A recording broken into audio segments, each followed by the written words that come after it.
আকাশবাণী কলকাতা। স্থানীয় সংবাদ পড়ছি সুদীপ বসু। প্রথমে বিশেষ বিশেষ খবর। লোকসভা নির্বাচনের পঞ্চম দফায় রাজ্যের 7 আসনে আগামীকালের ভোট গ্রহণের জন্য চূড়ান্ত পর্যায়ে প্রস্তুতি চলেছে।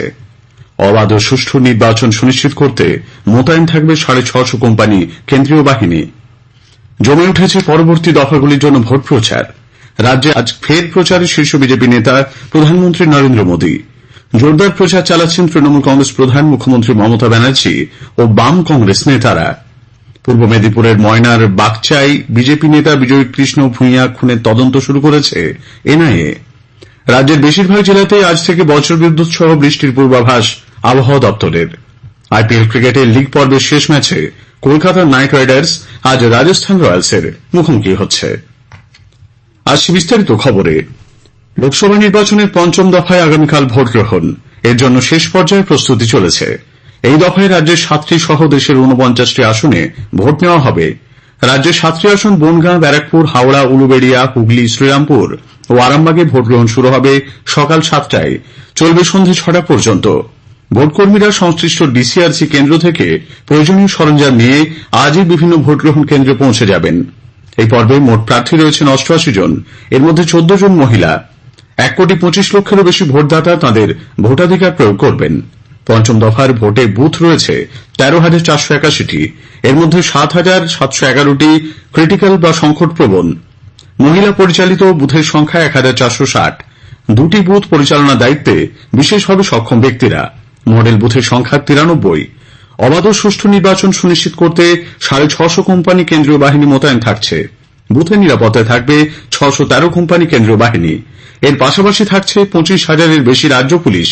থাকবে 567টি কুইক রেসপন্স টিম। নিরাপত্তার কথা মাথায় রেখে বন্ধ রাখা হয়েছে বনগাঁর পেট্রাপোল সীমান্ত। লোকসভা নির্বাচনের পরবর্তী দফাগুলির জন্য প্রচারাভিযান জমে উঠেছে। শীর্ষ বিজেপি নেতা প্রধানমন্ত্রী নরেন্দ্র মোদী ভোটের প্রচারে আজ ফের রাজ্যে আসছেন। দলীয় সূত্রে জানা গেছে, মেদিনীপুর, পুরুলিয়া ও বাঁকুড়ার বিষ্ণুপুর লোকসভা কেন্দ্রে জনসভা করবেন তিনি। পুরুলিয়ার গ্যাঙ্গাড়ার মাঠে দলীয় প্রার্থীর সমর্থনে জনসভার পর শ্রী মোদী বাঁকুড়ার নিকুঞ্জপুরে, বিষ্ণুপুর ও বাঁকুড়া 2 লোকসভা কেন্দ্রে দলীয় প্রার্থীদের সমর্থনে জনসভায় অংশ নেবেন। এরপর যাবেন মেদিনীপুর।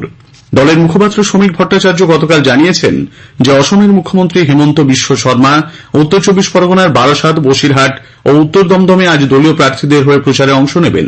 ত্রিপুরার মুখ্যমন্ত্রী মানিক সাহাও দক্ষিণ 24 পরগনার মথুরাপুর ও পাথর প্রতিমায় জনসভা করবেন।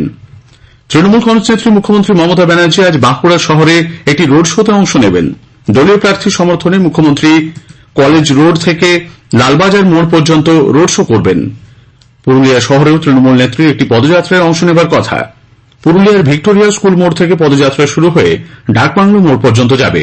বাঁকুড়া ও পুরুলিয়ায় একই দিনে প্রধানমন্ত্রী ও মুখ্যমন্ত্রীর প্রচারকে কেন্দ্র করে জোরদার নিরাপত্তার বন্দোবস্ত করা হয়েছে। গতকাল হুগলির কামারপুকুরে ও বাঁকুড়ার বিষ্ণুপুরে দলীয় প্রার্থীদের সমর্থনে মুখ্যমন্ত্রী জনসভা করেছেন। 2টি সভা থেকেই তিনি কেন্দ্রীয় সরকারের তীব্র সমালোচনা করেন। নরেন্দ্র মোদী সরকার ফের ক্ষমতা এলে সংবিধান বিপন্ন হবে, মানুষের অধিকার হরণ করা হবে বলে মুখ্যমন্ত্রী মন্তব্য করেছেন। আইএনডিআই জোট ক্ষমতা এলে এনআরসি, সিএএ এবং অভিন্ন দেওয়ানি বিধি বাতিল করা হবে বলেও তিনি জানান। 543টা সিটে এরা 200 পার হবে কিনা সন্দেহ। বলেছিল না ইসবার 400 পার, আর আমরা বলেছিলাম ইসবার পগার পার। আজকে মনে রাখবেন, মোদী যদি আবার যেতে এনআরসি করে আপনাদের বাতিল করে দেবে, ক্যাশ সবাইকে বাদ দিয়ে দেবে, ইউনিফর্ম সিভিল কোড থেকে সব ধর্মের অস্তিত্ব বাদ দিয়ে দেবে, তপশিলি আদিবাসী থেকে শুরু করে ওবিসি, সংখ্যালঘু, সাধারণ মানুষ কারো কোনো অধিকার থাকবে না। বিরোধী দলনেতা শুভেন্দু অধিকারী আজ রামনগরে কাঁথি লোকসভা কেন্দ্রে দলীয় প্রার্থীর সমর্থনে বিজয় সংকল্প সভা ও রোড শোতে অংশ নেবেন। বাম ও কংগ্রেস প্রার্থীরাও নিজ নিজ কেন্দ্রে জোরদার প্রচারে অংশ নিচ্ছেন। দমদম কেন্দ্রে দলীয় প্রার্থীর সমর্থনে আজ একটি রোড শোতে যোগ দেবেন সিপিআইএম নেতা শতরূপ ঘোষ। বরানগরে আজ মহামিছিলে যোগ দেবেন বাম নেতৃবৃন্দ। আইএসএফ এর নেতা নওশাদ সিদ্দিকী আজ বসিরহাট ও বারাসাতে জনসভা করবেন। সিএএ নিয়ে তৃণমূল কংগ্রেস নেত্রী মমতা ব্যানার্জির অবস্থানের কড়া সমালোচনা করেছেন বিজেপির সর্বভারতীয় সভাপতি জগৎ প্রকাশ নাড্ডা। গতকাল একটি সংবাদ মাধ্যমকে দেওয়া সাক্ষাৎকারে শ্রী নাড্ডা বলেন, ভোটের রাজনীতির জন্য তৃণমূল কংগ্রেস অনুপ্রবেশকারীদের পাশে দাঁড়াচ্ছে, যা দেশদ্রোহে সামিল।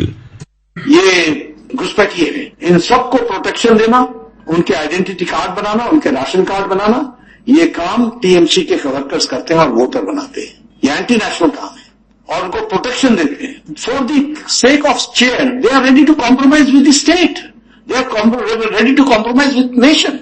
ये देश के साथ कॉम्प्रोमाइज कर रहे हैं, देश के साथ गद्दारी करके हर कुछ हो सकता है वो करने का ये प्रयास कर रहे हैं। सीएए किसी को बाहर से आने वाले को नहीं देना है, ये ममता समझती नहीं है क्या? ममता इतनी अनपढ़ है क्या? नहीं, समझदार है, जानती है। বিজেপি রাজ্য সভাপতি সুকান্ত মজুমদারকে শোকজ করেছে নির্বাচন কমিশন। সাম্প্রতিককালে বিজেপির তরফে কয়েকটি সংবাদ মাধ্যমে দেওয়া বিজ্ঞাপনে নির্বাচনী আচরণবিধি ভঙ্গ হয়েছে বলে তৃণমূল কংগ্রেসের তরফে কমিশনের কাছে অভিযোগ জানানো হয়েছিল। তারই পরিপ্রেক্ষিতে রাজ্য সভাপতি হিসেবে সুকান্তবাবুকে শোকজ করা হয়েছে। 21শে মে বিকেল 5টার মধ্যে তাকে কারণ দর্শাতেও বলা হয়েছে।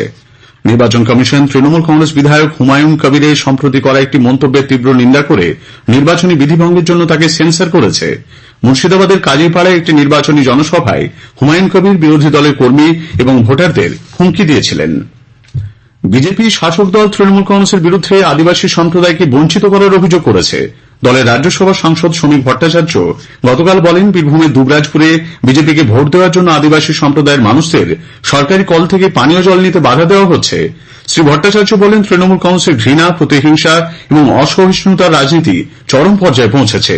গত 2 বছরের পরিসংখ্যান অনুযায়ী রাজ্যে যে কটি রাজনৈতিক সন্ত্রাস ও হত্যার ঘটনা ঘটেছে তাতে বেশি সংখ্যায় তপশিলি, আদিবাসী ও সংখ্যালঘু সম্প্রদায়ের মানুষের মৃত্যু হয়েছে বলেও তিনি অভিযোগ করেন। পশ্চিমবঙ্গ দেশের মধ্যে সবচেয়ে সুরক্ষিত রাজ্য বলে তৃণমূল কংগ্রেস দাবি করেছে। দলের মুখপাত্র শান্তনু সেন বলেন, ন্যাশনাল ক্রাইম রেকর্ড ব্যুরোর রিপোর্ট অনুযায়ী পশ্চিমবঙ্গের আইন শৃঙ্খলাজনিত পরিস্থিতি বিজেপি শাসিত রাজ্যগুলির তুলনায় অনেক ভালো।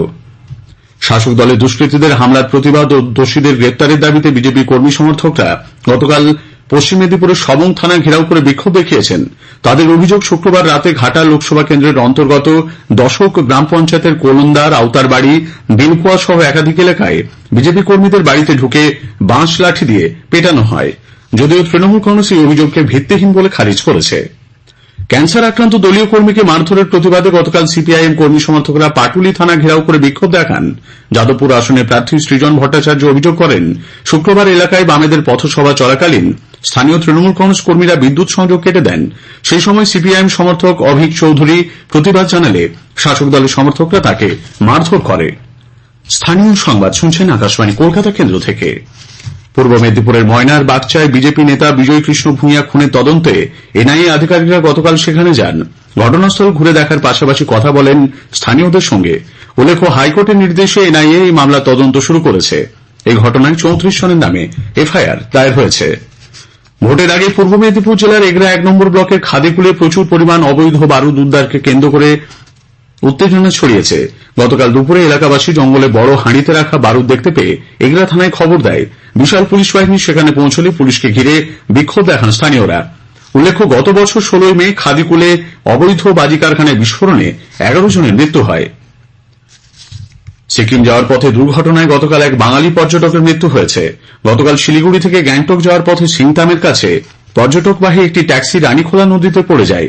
ঘটনাস্থলে কলকাতার বাসিন্দা বছর 72-এর রবীন্দ্রনাথ পালের মৃত্যু হয়। মারা গেছেন ট্যাক্সি চালকও। আহত 4 পর্যটককে উদ্ধার করে হাসপাতালে পাঠানো হয়েছে।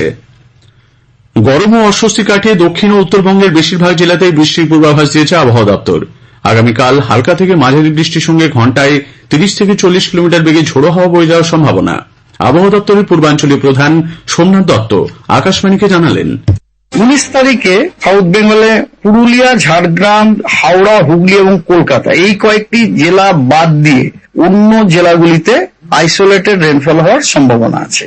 নর্থ বেঙ্গলের 5টি ডিস্ট্রিক্টেই হেভি রেনফলের সতর্কবার্তা দেওয়া আছে। 20 তারিখে সাউথ বেঙ্গলের সব ডিস্ট্রিক্টে ফেয়ারলি ওয়াইড স্প্রেড রেনফলের সম্ভাবনা আছে। 21 তারিখে এগেইন সাউথ বেঙ্গলের সব ডিস্ট্রিক্টে ফেয়ারলি ওয়াইড স্প্রেড রেনফলের সম্ভাবনা আছে।